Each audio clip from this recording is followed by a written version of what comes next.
Alright, so solo intro today, which you'll find out why in the next couple of weeks, so make sure you stay tuned for that. But in the meantime, in this episode, we're in a different space, we're in a different environment. We're in the office of Abhishek Dadlani, who is the founder and CEO of Lushescapes. Lushescapes is a Dubai-based luxury travel house known for crafting its deeply bespoke and transformational journeys. But Abhishek didn't start in travel. In fact, he didn't even start in the industry. He started in finance, and somewhere along the way, he made a decision to pivot. And you're about to find out when that decision was. Abhishek has spent more than 2 decades designing journeys for some of the world's most discerning travelers, not as itineraries, but as experiences that leave a mark. In this episode, we discuss a world full of luxury travel and how we often talk about destinations, access, and exclusivity. But we question the fact that what if luxury and travel isn't about where you go at all? It's more about who you become in the process. Ladies and gentlemen, this is Abhishek. Abhishek, I want to start right at the beginning. Before your own professional endeavours and growing a business in the luxury travel space, how did you see yourself professionally when you were studying finance at Indiana University? So you're taking me back memory lane. Some of the best years of my life at Indiana University in the US. And as you rightly pointed out, by virtue of my education, I didn't know anything about travel. And my degree was in finance and international business. So back in those days, I was quite attuned. And as a student, I was quite focused in acing the subjects. And I would say that I was quite meticulous in what I did back in college. Obviously, it was not all work or not all study. There was a fair bit of partying as well. Coincidentally, when I was in university, my college was rated the #1 party school in the US. So that speaks a lot about not just my study sphere, but also, that I was a bit of a party goer. So I think, balance is always good to be achieved. So those days were great. And where did you find during that period at Indiana University that maybe the travel space is the way that you want to go? Actually, I did not realize my passion up until I came back and I started working at Citibank. So when I was in college and university, I never kind of felt that, my true calling was travel. I thought I would be an out and out finance guy working for a big bank, either on the investment side or the private side of things, and probably make a career somewhere in the US land of opportunities. But destiny had its own role to play, and here we are. Looking back during your time at that tertiary study and your early professional careers, what skills or natural societal advantages do you feel you had within your persona that you were able to leverage going forward? A lot of resilience, a lot of focus, and the never say no attitude. I think that's something that stuck with me throughout during my journey of the last 20 odd years.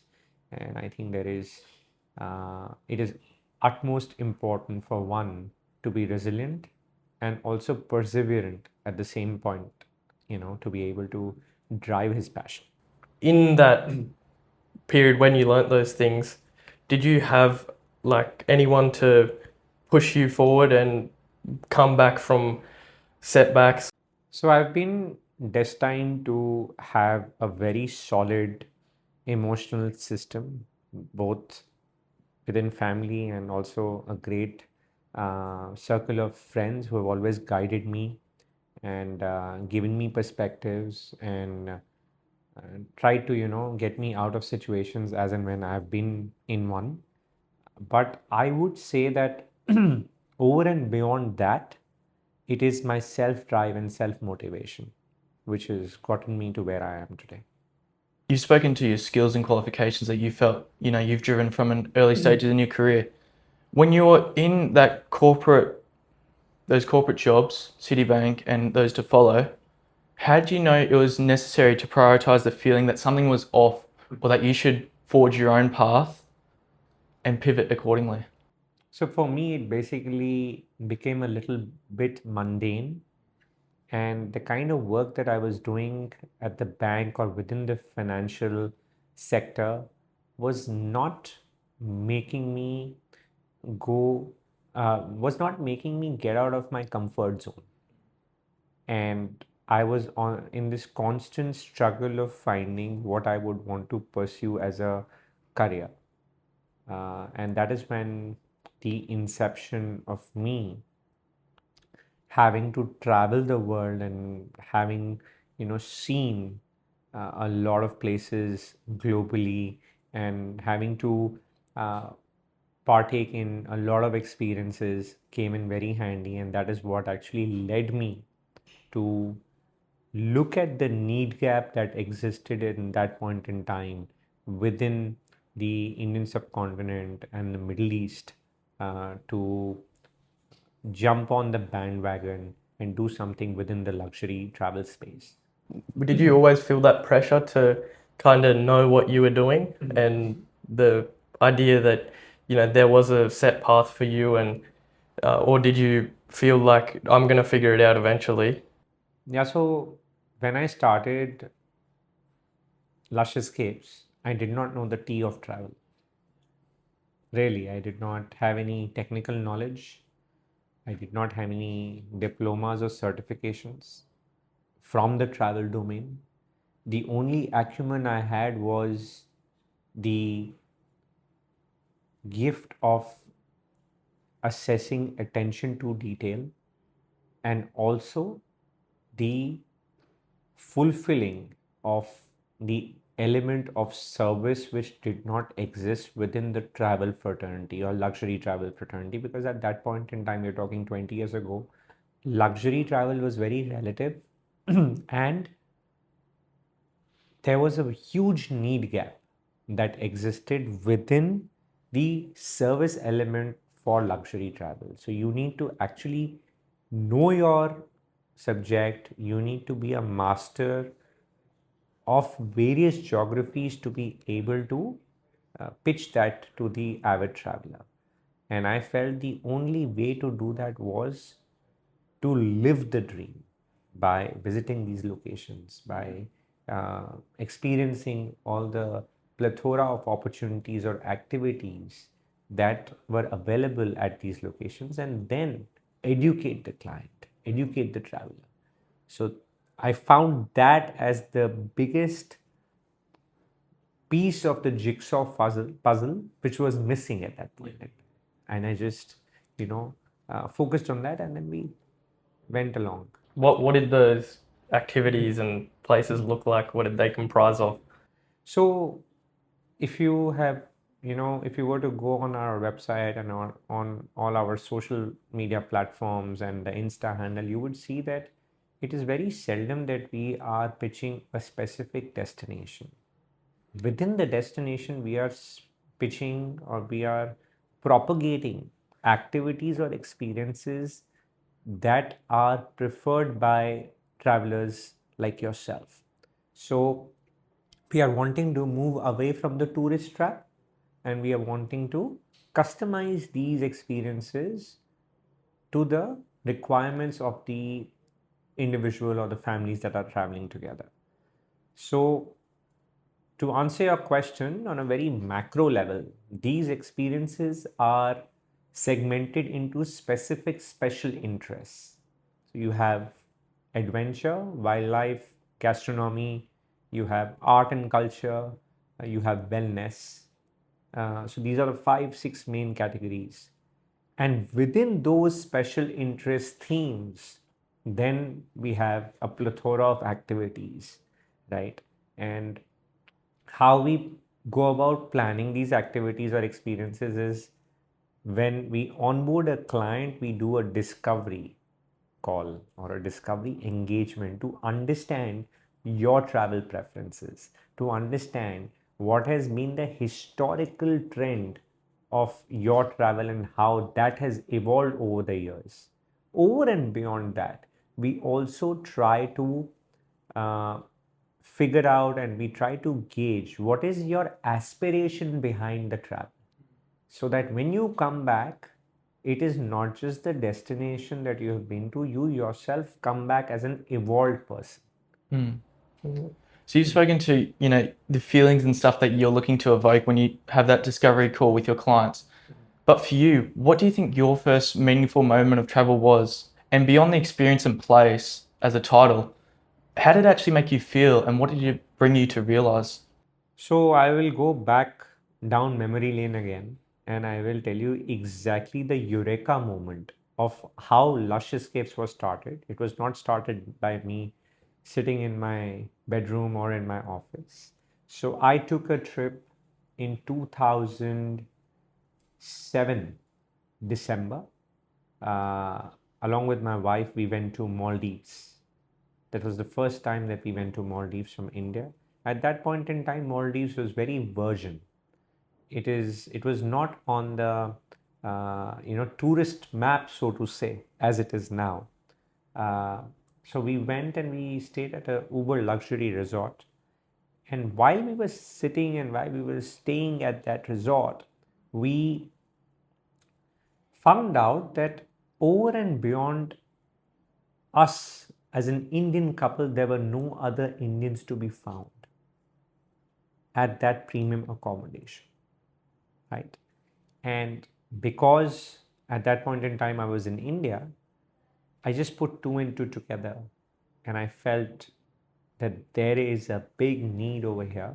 Why are there no Indians traveling to a neighboring country which is the epitome of luxury, right? Because when you go to Maldives and you go to any uber luxury resort, you're spending at least $2,000-3,000 a day, right? So that is when the Eureka moment happened. I remember we were sitting, me and my wife, at that point in time, at a lounge, gazing at the star-studded sky, saw the maximum number of shooting stars on that night. And I think, that is when both of us decided that, yes, this is what we want to indulge in. And we came back. In fact, Lushescapes, when it started with only 6 destinations within the Indian Ocean belt. Because we did not want to leverage and we did not want to overextend ourselves by providing wrong information or by providing knowledge which was not in sync with what the destinations had to offer. So that is how the entire idea got incepted. I want to go back to the even earlier than that. If you use that experience in the Maldives, how did that compare and how was the contrast of that to your early childhood in Delhi, was it, where you grew up? Yeah, how did that compare to your childhood, that experience? So I come from a very humble background, a typical middle class family. Both my parents used to work in the corporate field. And while I was growing up, my dad took the leap and he was the first entrepreneur within our family. So uh, prior to that, all my family members, they were all white collar corporate, workers. Nobody had taken the leap to start their own business. But so it was a very humble background. But while I was growing up, my dad kind of made that shift, started his own business, and he did very well for himself and for the family. But the roots have been very grounded. We were not ostentatious at all. We were not brought up with a silver spoon. We still were very grounded. And so these were my younger years. As I entered adolescence, that is when I got the opportunity to go to the US for my higher education and higher studies. And that also happened by virtue of a scholarship that I got, right? And again, God has been very kind. And from that point onwards, I started traveling, in lieu of me being in the US, I started traveling and I started discovering the world. I started doing experiences, and hence, I feel that I already had a bank of visual moments which I could transcend into Lushescapes when I started. However, up until all of that, up until I was 26 or 27, I did not know that this passion could actually culminate into a career.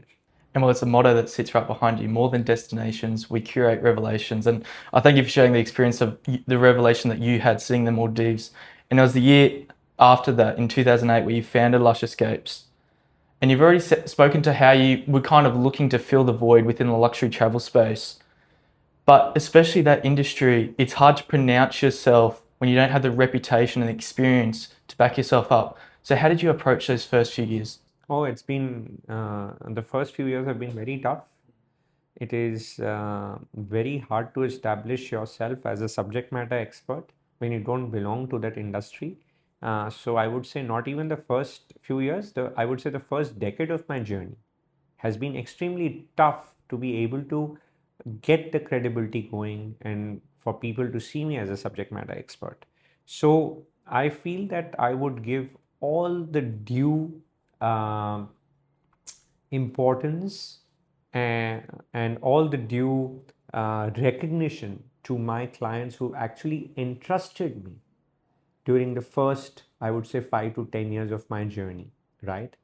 And they went on vacations with me, they took these experiences with me, and when they came back, obviously, they had good things to talk about, they had good things to say, and then it kind of, turned into a ripple effect. So I would say that for our industry and for the kind of work that we do and the kind of clientele that we serve, word of mouth is our biggest asset, right? So because of that, now we have a very high reference and retention rate. So almost 80% of our clientele in the last decade have been with us, and they take at least 3 vacations a year with us. It is only seldom that somebody is onboarded and he leaves us and he discontinues the relationship because of an execution lapse. Well, I want to hone in on your clientele. Looking at your website, you've worked with Hrithik Roshan. Yeah. And for anyone who doesn't know, one of the biggest Indian actors there is in Bollywood. How do you get someone like that to not only go with your company, but say such amazing things about what you do? So he's a great guy, and we've had a very robust relationship for almost over a decade now. We started working with each other in 2015, and he tested waters with us during his first trip with his kids to South Africa and Botswana. That was sub-Saharan Africa, and I was personally on ground to chaperone that trip, and I think we didn't leave any stone unturned for him to be happy. And ever since that, there has been no looking back. He's a great guy. He's got a heart of gold, and we share a very solid relationship. And I think we've done something right for him to be with us for over 10 years now. Yeah, wow. You've said how much credit you have to give to those early clienteles who trusted you, your brand, and the experience and the journey that you would take them on. When someone tells you how a Lush Escape journey has changed them, what do you hope has shifted in them and their perspective? What do you hope they say about your business? So I think the shift that these patrons are looking at is the culmination of these experiences that they do, leading to them finding their inner self. I think that's the biggest takeaway for us, because again, most of these travelers and most of our clients, they are well traveled, they have seen the world. So initially when they started, travel was very aspirational for them, as I said before, but now it's more about finding your own truth, finding your own self. So that's the biggest takeaway for most of my clients. And I know that they have stuck around with us, and that is reason enough for me to believe that they talk good about us behind closed doors, because they absolutely believe in the effort, the time, and the dedication that we put forth in not just curating the product, but more importantly, while executing it. So I just want to spend a minute there. I think one of the biggest differentiators and value propositions that we bring on the table is our concierge desk. So when someone is onboarded, we curate an experience, and then obviously we do the pitch, and then we culminate them into a client. But the real work starts when we are actually executing that trip when they are on ground. So in its true sense, the client does not even have to pick up a pen and a paper or ruffle through itineraries when he's on ground, because there is a concierge assistant, a live person, not a virtual or an AI pod, that is shadowing the entire journey of the client hour by hour, and which is managed through our platforms and through our communication models. And based on that, I feel the client has that sense of freedom and has the sense of seamless travel while not looking at the nitty-gritties or the execution. We're in a different environment today to our normal setup. We're in your office. Even when we walked in, we probably people can see in the background people tapping away hard at work. But what did expansion look like for you? Not just from your early office, but hiring new people and handing out roles that needed to be done. Yeah, it's a great question. We are in our scale up phase as we speak, so we have scaled up tremendously. And again, God has been kind. We've got a great army of people with us. We've got a very lateral organization structure. It's an open door policy. As I said, I was saying, I hardly use the room. I always sit outside with them. Scale up is a very important phase in any business's journey. You need to be very cognizant of the amount of money that you're spending. It can be in technology, it can be in human resources, it can be in capital.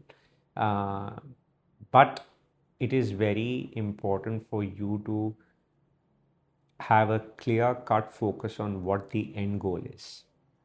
Sometimes it takes time to achieve that goal, and sometimes businesses and entrepreneurs do digress a little because of factors which are not in their control, right? But as we speak, the scale up phase has been a pivotal part of our journey, right? I would say 5 years back, I had only 6 people working for me during COVID.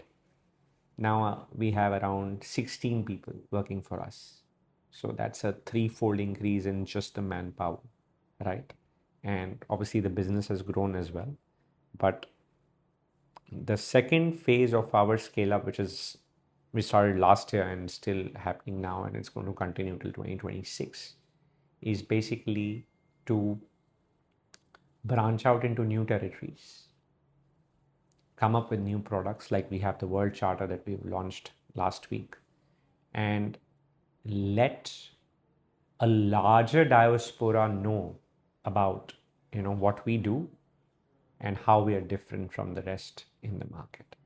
So this phase is basically to have our branches spread out within the region, and the next phase after this is going to be a global expansion phase. When growing your business, as you've just said, you've done quite exponentially in just a few years to now. When did you realize, or how did you come to realize that you had to include opinions and experiences beyond that of your own or your wife's, and put more trust and responsibility into your team network and growing company? So I have never been a micromanager. I have always, believed in giving the reins to people who show their worth and who have the capability to lead teams. And that's precisely what we have done in the last 5-6 years. Because I know that growth comes with autonomy of power. You cannot withhold power in one hand. You need to spread control, power, and delegation authority to people who are capable. And that's precisely what we have done in the last 4 to 5 years. We've got separate operations team now, headed by one of my senior colleagues who started as a travel consultant. She's heading the whole business now. She's the operations head. She's been with us for 9 years. On the sales side, we've got the sales machinery led by two individuals, one for our luxury sales business, one for our school business. And then, there's the concierge team and the accounts team. That's the backbone and the, you know, backbone of the support that we require for this business. So I would say here down the road, we would have more people in sales. That's the only way to grow. That actually leads me well into my next question. Things are starting to move really quickly in terms of technology, advancements, innovation. What are you doing to implement AI, and how does that affect your business in the next 5, 10 years? So AI is definitely here to stay, but my business is peculiar and agnostic of AI, at least from the customer interaction perspective, right? So this is a very high touch point business, which requires a lot of personal handholding. So I don't think that luxury travel can be supplemented by an AI model. However, the processes to seamlessly deliver luxury travel on the supply side definitely needs to be honed with AI models, which is what the team is already, using. And we have seen a paradigm shift in our turnaround times, in our literature, in our content, in our graphics, in our designs, which you probably see even on our various social handles. It's not that these are AI led designs, the footage is actual footage, but the processing time has less than halved because of us using AI models. Even curation of itineraries, as a matter of fact, if you were to spend 4 hours on a concept presentation, now we're spending less than 2 hours. You've spoken to how you feel and really see the importance of keeping those relationships with your clientele completely authentic, and that being a big part of why you still keep a lot of staff in-house and you want to build those relationships, and how you've been able to keep those clientele for such long periods of time speaks to that so clearly. But what do you feel your clients, especially given the industry and the nature of your business works at, what do you feel they value most that maybe most people, just average people booking any other trip, might misunderstand about your company's workings? From a value perspective, when someone comes, through the door to us, they know that they are stepping in the shoes of something that they would not have done or seen before, right? So that's the credibility and that's the persona that we carry as a company to the outside world. And we are proud of that, right? We are proud to have established that hallmark that we are not a vanilla travel company, right? And with all due respect, I'm not saying the kind of work that they are doing is not good. They are mavens in their own field, right? However, we have secured a space for ourselves, which is a little different. And when a client walks in, the value is perceived in lieu of the knowledge and the education that we bring on the table for the destinations or for the experiences that we pitch. And that itself is the single most differentiator for us. It does not boil down to the dollar quotient. Yes, these experiences do come at a cost, right? And in most of the cases, we try to gauge the budgetary requirements or perspectives of our clients. And based on that, we plan these holidays or these retreats. However, we do not have cost as a parameter for us to engage with the client. Yes, we will never do a less than a 5-star luxury kind of a holiday. But again, when I say luxury is relative, Even a 5-star luxury can come at a different price point. So when you go to a Royal Atlantis today, you're, let's say, paying $2,000 a night. But even a St. Regis is a luxury 5-star and you're paying probably $500 a night or $600 a night. Yeah. I hope that answers your question. And do you see a trend in where your clients typically choose to go, or is it a mix? So every year there is a new flavor. Trends keep changing, which is good for us, keeps us on our toes. And then again, some clients have a predetermined set of experiences and locations that they go for. And other clients, they come to us and they ask for feedback. They ask for, suggestions. That's how we curate.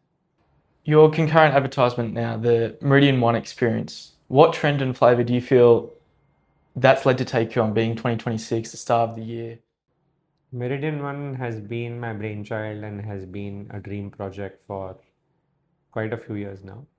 We were just waiting for the right time, and I hope this is the right time to launch it.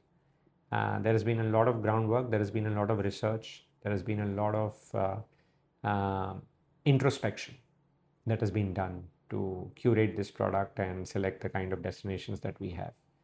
We feel that there is a transcendent shift in how the ultra HNIs want to travel, and I don't think that we could be better positioned anywhere else in the world than in Dubai, which is the melting pot of luxury, which is synonymous with all great things, and all great things, need to have a solid backbone or a foundation to start with. So Dubai, our home base, has given us the launching pad, and we are very positive that there are going to be a plethora of people who would be interested in a product like this, which is an industry first for this region. So yeah, very optimistic. And Dubai is such a crossroad for business now. What have you seen in people's work ethic here and the environments that you've come across in this space compared to where you've worked before? So I think Dubai gives you the benefit of getting the best minds in our space. Because hospitality is at the cusp of everything around Dubai, it's become the most visited city in the world. In lieu of that, Dubai attracts the best of talent, right? So we are what we are because of our, core strength, which is our employees and our colleagues. And I don't think I would be able to find such a great mix and such a diverse mix of people anywhere else in the world. A company is made of people. Everything else is secondary, right? And we've been blessed to have some of the best minds working for us. And I don't think I would have had that opportunity anywhere else in the world. Not just my, home base, which is India, which is where I'm from, which is where Lushescapes started. But over and beyond, I have traveled to over 80 countries now. I don't think I would find that mix anywhere else. Dubai is definitely probably one of the most connected places anywhere in the world. And as you said, it does have the highest passenger walk-through annually. But after over a decade of designing and curating other people's, journeys, how do you think your own relationship with travel has changed since maybe you're in college or growing up in India as to now? I'm still as passionate about travel as I was when I was in college or when I started it. So I don't think my relationship has changed. And a lot of people actually come and tell me, Abhishek, are you really not tired being on a flight every 7th day or 10th day? And the answer is no. In fact, I'm itching to be on a plane because it's the longest that I have not traveled. It's been a month now since I have sat on a plane. But yeah, looking forward to head back in the skies in a week from today. But yeah, my relationship actually has not changed. It's still the same. It still keeps me going. And I think that's my to-go pill. And in this day and age now, people they're in such a rush to make money quick and get to a position like yours so quickly. But what's like common misconceptions about wealth and success. And, what can you say to the people that want to be in a position like you but aren't ready for that work ethic and discipline that they have to form? Doesn't happen overnight, as you rightly said. It's not, it's not a magic wand that you're going to generate wealth overnight. So you need to stay hungry, you need to stay positive, and you need to be resilient, which is what I said earlier as well. If these three things are going for you and you're focused in honing your vision and you see the light at the end of the tunnel, you just need to chase it. And there is very seldom that entrepreneurs fail if they have these three qualities. And you could speak with any other successful entrepreneur or businessman, irrespective of the size of business he or she runs. I think these are some of the commonalities that you would hear from successful business people. Abhishek, you've really spoken to this overarching theme, being resilience within yourself. What were the early failures or missteps that really forced you to rethink, how you approach the operations and future outlook of this business? Probably more so predominantly in the early years, but even now. I still feel every day is a learning. You stumble upon a lot of idiosyncrasies. You stumble upon a lot of oversights and overlaps which are not even in your control, because you need to understand and appreciate that the travel fraternity is such that the control on execution is not just rested on you. You're heavily relying on your partners, on your support network, on your ground handlers, hotels, so on and so forth. So even though you have SOPs in place, because of the human intervention, and it's human to err, mistakes do happen, right? But we have, in our build up to doing this for over 20 years, we have taken a very robust check on what are the SOPs that we need our partners to follow. Usually the slips happen when things are outside of the control of these four walls, right? So because of those SOPs in place, and because of us having a very stringent supplier matrix network, which is sent to all our suppliers and all our partners when we are executing, the chances of folly are minimal. I will not say that follies don't happen. They absolutely happen till date, but it is what you learn out of them, and it is imperative that the same folly does not repeat, right? Hope that answers your question. When you were doing finance back in Indiana, you didn't think that you'd be in where you are today. You didn't think you'd be in the travel industry. But how much have you seen those skills from that finance degree come into your work now? To some extent, yes. See, the finance degree is a very technical degree, and it is knowledge which is very well received when you are in college.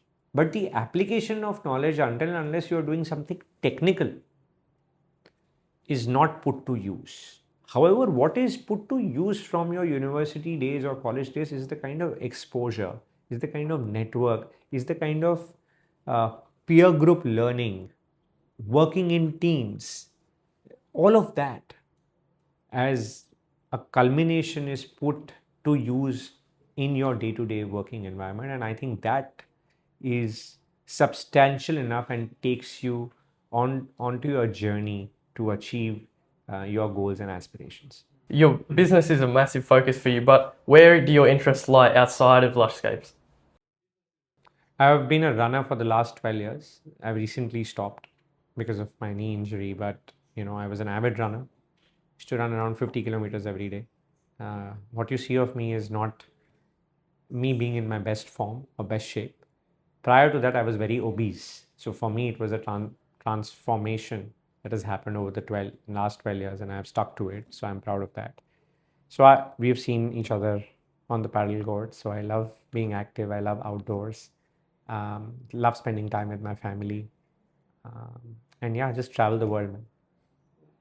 Well, Abhishek, I think what stands out from this conversation is that travel at its best isn't about collecting places or stamps, it's about creating perspective. Your work challenges the idea that luxury is simply status or scale and reframes it in depth, intention, and meaning. So, as you think about your next journey, whether it's across the world, away from your routine, here's a question I want to leave to this conversation.